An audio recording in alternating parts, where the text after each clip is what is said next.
আরে জীবন কৃষ্ণ তো আসল নয়, এটা তো তাড়াতাড়ি কাঁচা ছবি 12ই আগস্টের, পুরনো ছবি নয়। জীবন মাল তুলেছে, মালটা তো নিজে রেখেছে কিছুটা, মূল মালটা তো গেছে কোথায়, তো ছবি বলছে। সমঝদার কা তো ইশারাই কাফি হ্যায়, ছবি কথা বলে।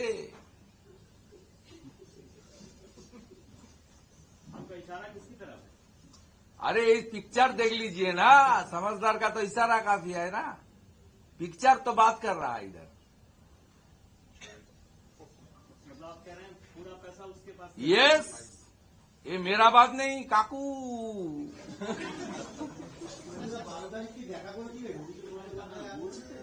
এই পিকচার ভাই 12ই আগস্টে, 12ই আগস্টের পিকচার।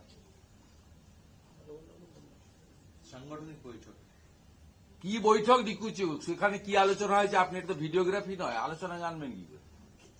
বকেয়া ছিল কিনা জীবনের কাছে, হিসাবপত্র হচ্ছিল কিনা আপনি বলবেন কি?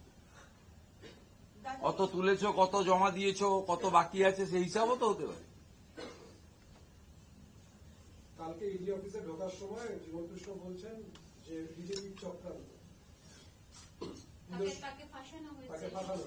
ওটা তো বিকালে, সকালের ছবিটা দেখেননি? কাদামাখা কষ্ট, ওই ছবিটা দেখেননি সকালে? কাদা মাখলো কেন? যদি রাজনৈতিক বন্দী হয়ে থাকে, ইডি যাবে, দরজা খুলে দিবে, বলে চলুন কোথায় নিয়ে যাবেন। কাদা মাখতে গেল কেন? এর আগে পুকুর ঝাঁপ দিয়েছিল, এবারে নালাতে ঝাঁপ दिए। दादा, 21 साल में दूसरी बार गिरफ्तारी हुई है जीवन कृष्ण शाह की। पहले जीवन कृष्ण शाह नहीं है, पूरा तृणमूल चोर है। ये रुपया उठाया, भतीजा को पास डाल दिया। He is one of the collector, hundreds of collector, Bengal में हंड्रेड्स ऑफ कलेक्टर है भतीजा का, including the Sujay Krishna Bhadra. They are collecting huge thousands of crores money from the unemployed youth. They cheated youth. उसको कमीशन मिला है फार केस में 1 लाख 2 लाख, लेकिन बाकी जो रुपया है वो यहां डाला है। चीफ मिनिस्टर चोर है, पूरा सरकार चोर है। ये कोई इंडिविजुअल जीवन कृष्ण शाह नहीं, पार्थ चटर्जी नहीं, पूरा सिस्टम चोर है। सिस्टम के खिलाफ भाजपा को लाइए, कोई सेंट्रल एजेंसी का जरूरत नहीं है। हम लोग पुलिस को देकर ही ये लोग को बर्बाद कर दूंगा कानूनी तरीके से।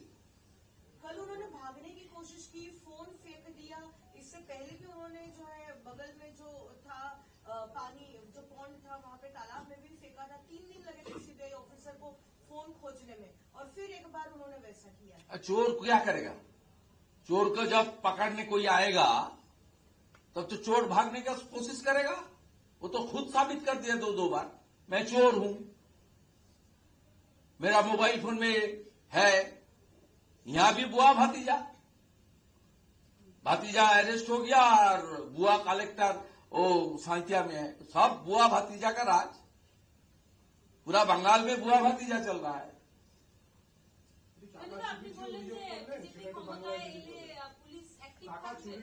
দেখুন, পুরো ব্যবস্থাটাই দুর্নীতিগ্রস্ত। মুখ্যমন্ত্রী এই দুর্নীতিতে নেতৃত্ব দিয়েছেন। এই টাকার বড় অংশ ভাইপোর কাছে গেছে। সুজয় কৃষ্ণ ভদ্রর ভয়েস রেকর্ড এবং তার যা যা সামনে আপনারাই এনেছেন,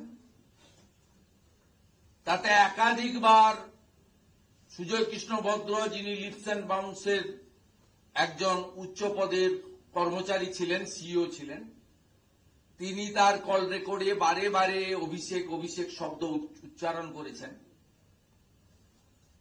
এবং পুরো ব্যবস্থাটাই দুর্নীতিগ্রস্ত।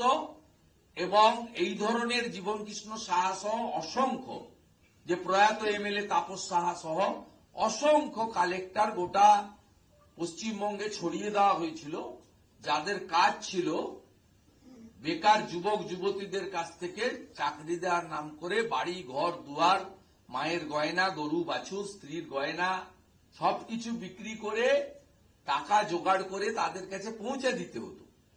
তারা কেস প্রতি কেউ কোথাও 1 লাখ, কোথাও 2 লাখ করে রাখতেন, বাকি টাকা তারা পৌঁছে দিতেন কলকাতাতে কালীঘাটে। এই ব্যবস্থাটাতে জীবনকৃষ্ণ সাহা বা এরা বা এই দমকলের চেয়ারম্যান এমএলএ জাফিকুল বা এরকম যারা আছেন, এগুলো সব হিমশৈলের চূড়া মাত্র। পুরো মন্ত্রিসভাটা চোর, আর মন্ত্রিসভা চোর হলে মুখ্যমন্ত্রী নিজে চুরিতে নেতৃত্ব দিয়েছেন, প্রশ্রয় দিয়েছেন, তার পরিবার সবচেয়ে বড় বেনিফিশিয়ারি। এর বাইরে কি আছে? এবং জীবন সাহা মুর্শিদাবাদ জেলা এবং বীরভূম জেলাতে একাধিক তৃণমূল এমএলএকেও সাব এজেন্ট হিসেবে কাজে লাগিয়েছেন। কান্দি, নবগ্রাম, খড়গ্রামের এমএলএরা তারা তালিকা তৈরি করে টাকা নিয়ে তারাও 1 লাখ 2 লাখ রেখেছেন, বাকি টাকা তারা জীবনের কাছে পৌঁছে দিয়েছে।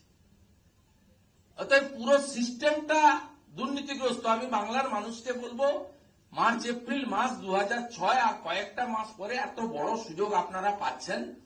বেকার যুবক যুবতীদের বলবো, দল বেঁধে আপনারা এদেরকে সরিয়ে দিন। আমরা পুলিশের মধ্যে দক্ষ আধিকারিকদেরকে খুঁজে বের করে আছেন, তাদেরকে দিয়ে এদেরকে সমূলে উৎপাটন করে দেব। সমস্ত বেআইনি সম্পত্তি বাজেয়াপ্ত করব, অকশন করব, সরকারের ঘরে করব, এবং এরা বেরোতে পারবে না। এদের একদম root, sub root, deep root সবটাকে কাটা ভারতীয় জনতা পার্টি করবে, কমিটেড। ভারতীয় জনতা পার্টির প্রত্যেকটা রাজ্যে সরকারে মুখ্যমন্ত্রী থাকলেও মাননীয় প্রধানমন্ত্রীর বিশেষ নজরদারিতে তার নির্দেশেই সরকারগুলো কিন্তু পরিচালিত হয়। এক্ষেত্রে আমাদের কাউকে বিশ্বাস করার দরকার নেই, নরেন্দ্র মোদীজিকে বিশ্বাস করুন। তিনি বিজেপি সরকারকে দিয়েই এটা করিয়ে নেবেন, ভরসা রাখতে পারেন। বিজেপিকে আনুন আপনারা, আমরা কথা দিচ্ছি এই জিনিস বন্ধ করব। প্রত্যেক বছর এসএসসি হবে, প্রাইমারি রিক্রুটমেন্ট জেলাতে ফিরিয়ে দেওয়া হবে, SC ST, original OBC, physically challenge, ex সার্ভিসম্যানদের যে সুযোগ রয়েছে তারা পাবেন, এবং রেলওয়ে রিক্রুটমেন্টের মতো ওএমআর থাকবে। আপনি যা লিখবেন একটা কার্বন কপিতে বাড়ি নিয়ে যাবেন, যাতে আপনি কত নাম্বার পেয়েছেন পরবর্তীকালে আপনি নিজে বুঝে নিতে পারেন, যেটা রেলে হয়।